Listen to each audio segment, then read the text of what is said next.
creative and again meeting between Africa and Australia to achieve some major opportunities together. Excellencies, High Commissioners, Vice Chancellors, scholars, students, distinguished guests, it's a real pleasure to us invite you here and to have you here. Thank you for coming.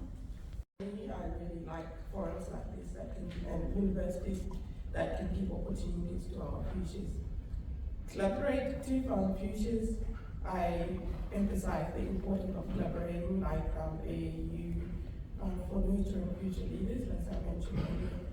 I look forward to hearing about the outcomes for today's forum and for the many others events that are taking place this week as we celebrate the African Down Under.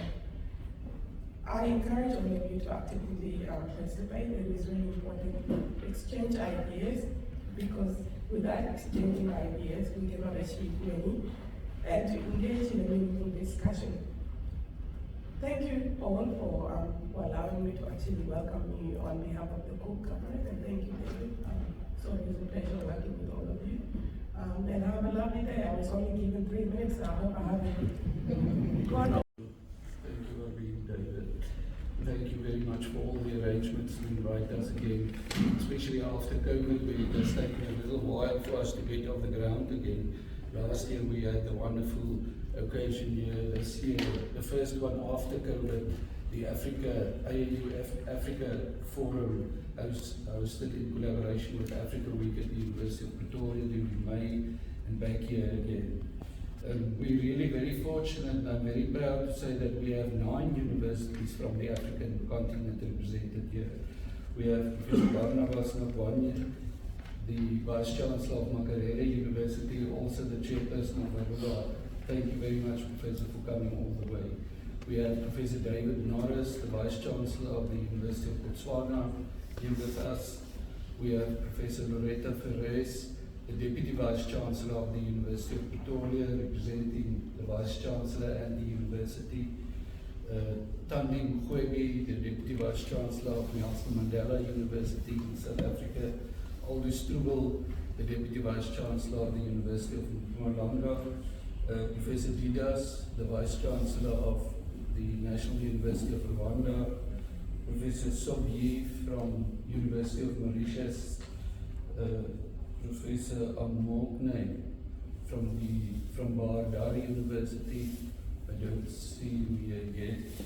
And Professor Siva Kumar, representing the Tshwane University of Technology.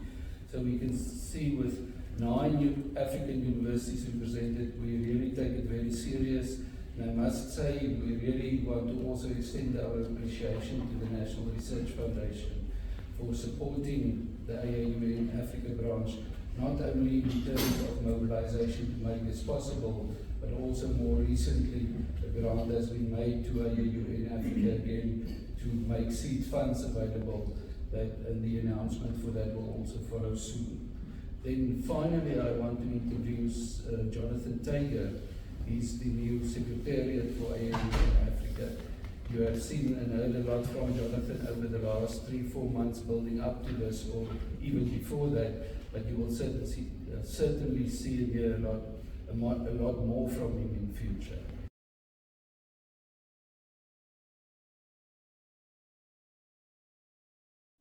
Start my remarks by recognizing the elder Nick Abraham, representing the traditional owners and custodians of the land on which where this morning gathered. I also want to recognize the Venerable Church representing the jurisdiction on which we are focusing this morning. I want to extend my recognition to Professor Helen and Professor Swanepoel, the co-chairs of this esteemed network. Our host, of course, is Lady Name Edward, being the host and the Vice Chancellor of the University of Pretoria. should the issue be, the constraining factor be logistics or communication and coordination? Perhaps a starting point could be to start by increasing the number of African universities for which we have ambassadors accredited to the Commonwealth of Australia. This is because the accreditation to Australia of the African embassies bodes well for coordination, such as participation at the AUN annual forums. Besides the ease of coordination, it goes without saying that the few African diplomatic embassies accredited to Australia are so accredited not by accident, but because their presence is a reflection of the fact that there is ongoing mutually beneficial cooperation between their respective countries and Australia. In addition, these embassies are accredited to Australia because they see scope for further mutually beneficial cooperation, including in areas yet to be developed. Protocols of serve. Good morning to you all. Good morning. And what a privilege to be together this morning. All thinkers, creators, partners, architects of one of the most beautiful enterprise of human race.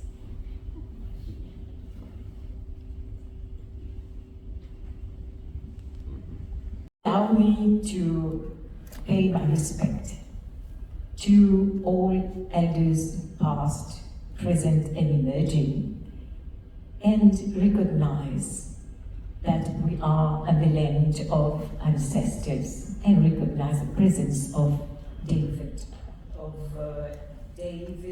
Nick, Abraham. So, particular, some of you may be familiar with ChatGPT. That has been a disruptive element because all of a sudden we had to rethink education, we had to rethink assessment in higher education. But it permeates through different areas. And let me use one example, and that is agriculture, which is one that is important in the African context. AI has been used to assist farmers in numerous ways. For example, to adapt to climate change. It can predict the accuracy of droughts much more precisely. But more specifically, there's also a new trend towards AI and what is called precision farming. So AI is used to detect pests. It can detect levels of, or specifically target specific weeds. It can determine how much herbicide is needed for a particular crop in very precise and minute details, and can apply it correctly in the correct fashion, in the correct zone, according to the climate and the precipitation, etc., etc. But there's very little application of this form of precision AI farming in Africa.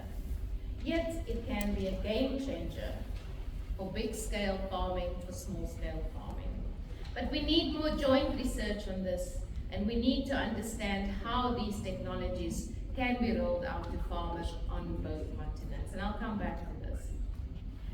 But having said that, I think we also need to play a very important role in the responsible and ethical use of AI in critical areas, such as the ones that we've identified for this network, in particular in education, in health and employment, where AI has the potential to displace jobs, especially jobs that require lower levels of skills. And that, we know, is also an area that is of concern for us in Africa. But here's the thing, AI is predominantly being generated in English. And so if you want to create an app, for example, for a farmer in Ghana to use precision farming, you cannot have an app in English. That is the one problem. The second problem is we know that farming, especially in Africa, is generated or is driven not just by knowledge and skills that comes from the Western world, but also through our own knowledge, our own skills. We apply indigenous knowledge systems, especially at the small scale level. And if precision farming is only focusing on sort of conventional farming methods, then we will continue to stay behind. So I've got 1 minute left. So let me talk in just that 1 minute about what we are doing in this space at the University of Pretoria. We have what is called the APSA UP Chair of Data Science, the chair that is co-sponsored by industry. And that can be used, I think, very productively as a springboard and a bridge to drive Africa, Australia, and Indo-Pacific partnerships on AI through joint mobility, joint research project on the techno-social issues of AI advances and how we can make sure that local populations in particular are not left behind. We have already existing collaborations with some of the universities in this room, Makerere, Ghana, to just name a few. And we are, through this chair, we are driving the rollout of AI, the rollout of AI in local languages. We are mobilizing youth all over Africa to do this, to bring together their skills to begin to develop AI in local languages. And so I think what I want to leave you with is that we think over the next few days how we can use this network to generate more support for these kinds of endeavors. Thank you. Respects to the traditional guardians of this land, represented by Elder Nick Abraham. Thank you for your welcome. Excellencies, Vice Chancellors, Professors, distinguished guests, ladies and gentlemen. Australia has a tendency to keep rediscovering Africa. I know that because I've now lived some decades. I grew up in Tanzania, of Australian parents, came to Australia for my tertiary education at Sydney University, joined Foreign Affairs, served in Nairobi, was High Commissioner in Nigeria, served with the Commonwealth Secretariat, was Ambassador in Zimbabwe, Assistant Secretary for Africa, and then First Assistant Secretary for Middle East and Africa, and most recently Ambassador in the Netherlands. So after a few years away, I'm returning to Africa through this wonderful conference. It's so good to see it thriving despite the challenges of COVID. And I want to really pay respects to John Hearn and his team, both in Africa and Australia, who have done this. When I came back from the Commonwealth Secretariat in 2009, Australia was running for the Security Council. Incidentally, we're running again. This could be good for Africa-Australia relations. But we had lost very badly back in 1996. As a young officer, I was involved in that campaign, and it was clear, I did the analysis on this, that it was Africa and our lack of engagement with Africa, our shutting of posts, our cutting back of development assistance. And we were fortunate enough to have a West Australian as Foreign Minister in Stephen Smith, now our High Commissioner in London, still very actively engaged. And he got me to run an Africa task force to come up with a new Africa policy. And I have to say, I think the Rudd-Gillard government was the high point of our relations with Africa. We entered into diplomatic relations with all African countries. These all came from the recommendations of the task force. We actually, and we were expanding our development assistance at that time, hoping to reach 0.5%. I regret to say we're only at 0.2% of GNI at the present time, well below the OECD average of 3.5%. So the Australian government has to do a lot on development support, not just in Africa, where it gives virtually nothing now, but more generally as well, and Africa will benefit from that because we do need some development support in Africa. And you've heard about the Australian awards that thankfully still continue, but need to be expanded again, because that was another key recommendation, expanding the Australia Awards, which were minimal at the time. We now have an alumni of well over 1,000 people out of those awards, and I always say they benefit Australian universities even more in some ways than they benefit Africa. So let's work for it. Let this be a lobby group for the expanding the Australian Awards. When Ridwan Jadat is here, I know all the Australian High Commissioners in Africa, we have some of them here, will be very supportive of that. So that's one thing we need to do. We eventually set up an advisory group on Australia-Africa relations. And that was to harness groups like AAUN, the ADU, the African diaspora. That is gone. We need something. We need a Council on Australian-African Relations or something similar. It is amazing to see the growth of the African diaspora in Australia over the last 10 years. Wonderful to see you, Honourable, as a representative of that in Parliament. But in the National Parliament, we have more people born in Africa than ever before as well. And I think this diaspora needs to be harnessed more. We need a council of some form that harnesses those voices and builds that cooperation. So lobby for it. We need it back. We had an Australia-Africa leadership dialogue, a really significant one. I remember I was ambassador in Zimbabwe at the time with Julie Bishop coming over, still a shadow foreign minister. And Julie Bishop, when the government in it changes, as it inevitably and rightly does in Australia, was quite a champion in much more straitened circumstances for the relationship with Africa. In fact, it was Julie who, at an AGAR meeting, suggested to us we use the term Australia-Africa Week. So I'm glad to see that is still happening. As the Chancellor of the university I now I represent here, she has been a very dynamic force and is still a champion for us as well. Incidentally, I am aware ANU is not yet a member of AAUN. We're working on it, and I will be providing a report from this meeting, listening to the voices there, and I am very confident that you'll have ANU as a body that will also join with this. And there are other places. We heard the Zimbabwean ambassador. I think the University of Zimbabwe is not yet a member of AAUN. Looking forward to that, of course, with my background in Zimbabwe.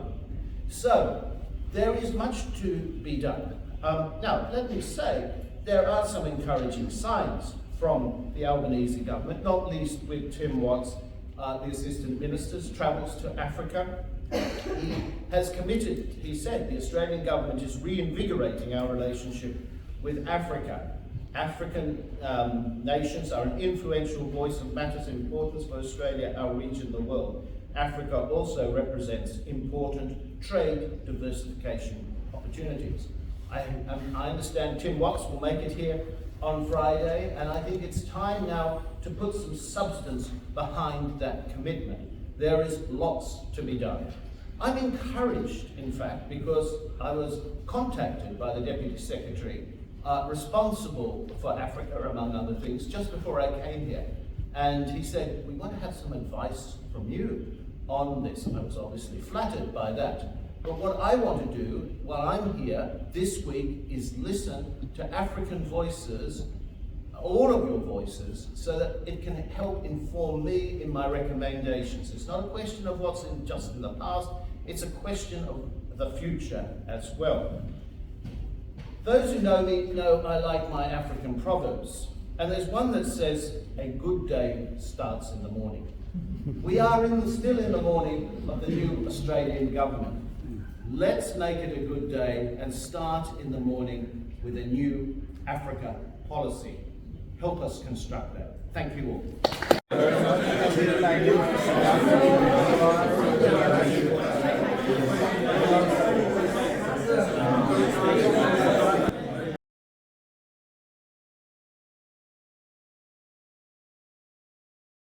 Mainly related to medicine and health sciences. Very young academic unit, less than 15 years, but it became the third best academic unit in Ethiopia, the third best teaching hospital in Ethiopia in terms of specialists and subspecialists, and also like fellowship programs. So we will be doing a lot together. Ethiopia, is a landlocked country, but we use this term of land-linked country. So we are running even a maritime program and exporting trained manpower throughout the world. We will be doing that in other disciplines, and we are really talking. Engagement, a partnership strategy. which really is focused on getting academia and industry working together. It is such initiatives that you can use to implement opportunities that are emerging from this Australian African Universities Network. With those few words, Franz, I would like to say, together we can change the world, as Nelson Mandela said. Thank you. Thank you very much. People are now producing double the amount of food per hectare in crops than they used to produce. So this has been a big change. However, despite producing lots of food, there's still 700 or 800 million people that are undernourished. And what does this mean? It doesn't necessarily mean they have lack of calories, but they have lack of essential nutrients. Common bean is eaten as a staple food. It's a very important source of protein in Africa. And we set out on our little AAUN project proposal meeting where we would thrash out this idea, why can't we increase iron and zinc in beans?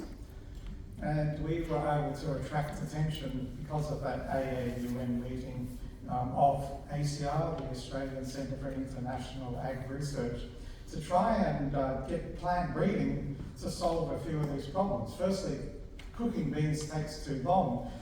It costs too much to get the fuel, and it's mostly charcoal and wood to cook hours of bean cooking every day. And the smoke inhalation is causing huge health problems in Africa. So we were very fortunate in attracting the attention of both the Alliance of CIAT. At that point, we'll know if the project has been successful if at the end of the project we will have selected beans that are 30% faster cooking, 15% higher in seed iron, and 10% higher in seed zinc. And why is the ACR group, the Australian Centre for International Ag Research, why is it important?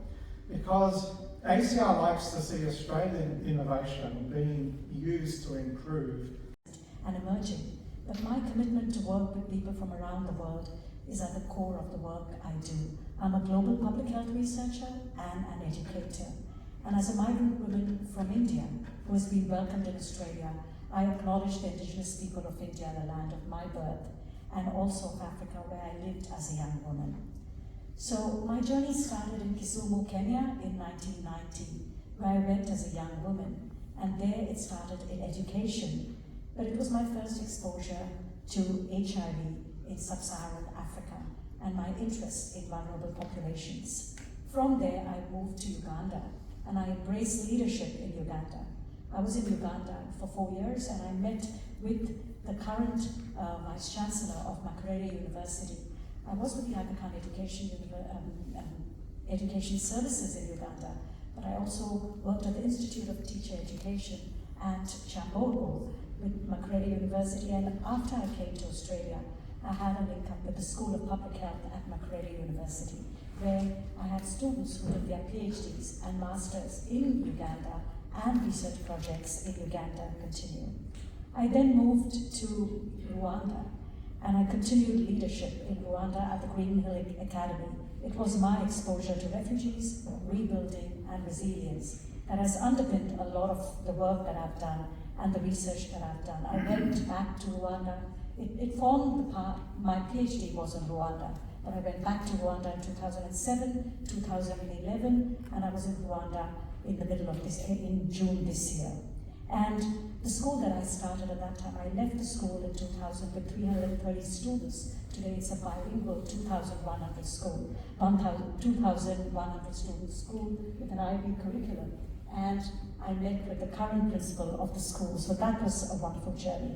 So at the end of my PhD, I published a book on education reform in societies in transition. I selected 17 societies in transition, and out of those, 4 were from Africa, Rwanda, South Africa, Tanzania, and Zimbabwe in Africa. There were other societies in transition from across the world. I was at Curtin University by then. I've been at Curtin University 20 years. I'm the Dean International in the Faculty of Health Sciences and Professor of Global Health. I'm also the Deputy Chair of the Academic Board. But I continued my link as a researcher and as an educator. And here was a project that I conducted in 2011 to 2013 in Jinja, Uganda, in community health. This is with the Maasai in the Rift Valley in Kenya in 2013. And I started with participatory research projects where we listened to people's voices. So here I had, with the African diaspora across Australia, research that was conducted. And one of the things that I do in my participatory projects is use photo voice, where there are traveling exhibitions of photographs taken by people who have resettled in Australia. Currently, we have just finished a project with Ukrainian displaced people. But I went back to Africa recently, and some of you are here today. So I went to Rwanda and Ethiopia, and I met with colleagues from Baidar University, University of Rwanda, with the Rwanda Development Board and Mekele University. And the link continues. So to end, I'd like to bring us back to the Sustainable Development Goals. I lived in Africa from 1990 to 2000. I went back in 2007, went back in 2011 to teach at the University of Rwanda to the first cohort of the master's students in gender, culture and development. Went back in 2013 to undertake research projects in Uganda and Tanzania. In 2017, I was invited by the School of Healthcare Sciences at the University of Pretoria to build capacity. Initiatives to engage students and engage students in communities. I think that another way to be looking at it could also be to engage students with communities rather, and because sometimes that's a really nice way to look at things as well, and academics with communities. So I just wanted to make 3 points up front that I've been thinking about while I've been listening to other people today. And one thing that's come through front and centre from a few speakers is that universities are no longer just about getting an education to do a job. Like, we want our graduates from the university to be global citizens. We want them to be aware of the sustainability goals. We want them to know that the world is a complex place and that they could have a role in that place to change the world. And I to now all of a sudden say, we need to somehow provide access to education. But I think the answer for me lies in terms of this kind of global network, lies in developing capacity of people that will go back to Africa. Right? So it's wonderful that students come to Australia for postgraduate studies. It's wonderful that we use this network for student mobility. But we need to create opportunities also through this network for students to go back, because that's the only way in which we can develop capacity for ourselves on the continent. Thank you. From various parts of Africa. I'd like to acknowledge that we're sitting on the lands of the Wajak people of the Noongar Nation, and we pay our respects to their elders, past and present. My name is David Mickler. I'm the Dean Global Africa for Curtin University, and I'm very pleased to welcome you to this special dinner event this evening, which is a partnership between Curtin University's Centre for Australia-Africa Relations, the Australia-Africa University Network, and also acknowledge the AAUN team here tonight, as well as the Australian Institute for International Affairs, Western Australia branch, represented by President Brendan tonight. We've also just come from a really exciting and interesting forum all day today as part of the Australia-Africa Universities Network annual event here in Perth, and we had some fascinating discussions about how we can deepen Australia-Africa relations. And some of the points that were touched on related to the theme of this evening around the concept of the Indo-Pacific and where Africa and African countries fit into that concept. And for those of us here in Australia, we hear a lot about this Indo-Pacific theme, but what we don't hear a lot about is Africa in the Indo-Pacific. And so for us, this is a really important conversation about linking up some of the geopolitical dynamics across the Indian Ocean and beyond, and thinking through what the Australia-Africa partnerships can mean in that context. So welcome everybody. It's great to also have a number of High Commissioners here and Ambassadors here. We have the Dean of the Africa Heads of Mission in Canberra, the Honourable His Excellency from Zimbabwe. Welcome. We also have the High Commissioner from Ghana here with us today. Welcome. We have the High Commissioner from Zambia. Welcome. And we have the High Commissioner from Mauritius. Welcome. I think that's everyone. We have Australian High Commissioners as well. Australian High Commissioner to Mauritius. And anyone else I missed? From Africa and the Indo-Pacific. So we've got a very distinguished panel for you this evening. We're going to read out their bios. We don't normally read out the bios